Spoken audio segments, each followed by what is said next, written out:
ولكم صار لي مدة طويلة في سوريا ولهسه ما جربت الشاكرية. طب يا باطل شاكرية وبعصام؟ لا هيك كثير يا زلمة. يا قلبي يا قلبي الشاكرية. بسم الله. يا زلمة حس صرت بعصام. حكوا لي هان لازم تخلطه زي هيك عشان تعطيك الطعم الأصلي.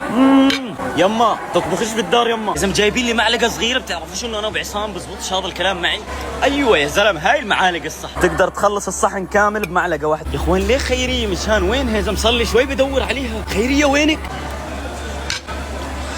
يا اخوان مش عارف ليش في بنات جنبي بيعملوا هيك وبيضحكوا. مالك يا اختي انت وياها؟ ترى باكل طبيعي، انا كثير كلاس بالاكل. زلمه انا هذا موضوع المعلقه مش عاجبني ابدا. حط لي هنا رز، اقول لك حط لي هنا شكريه، بس يصير معكم زي هيك القوام شو بتعملوا؟ بتدحبروا هسه. بعدين معلم ولك بزبطش تاكلها في ايدك، بتعاملها معامله المنسف. طيب يا ايبو انت كيف قاعد تاكل ومبسوط وتارك الاسطوح لأب بدر؟ ايش اللي تاركه يا زلمه؟ انا باكل عين يمين وعين يسار، هي بتركش شيء مركز عليه. ولك ابو بدر اذا صرت زاقتك ببعث لك قطع لساني هسه.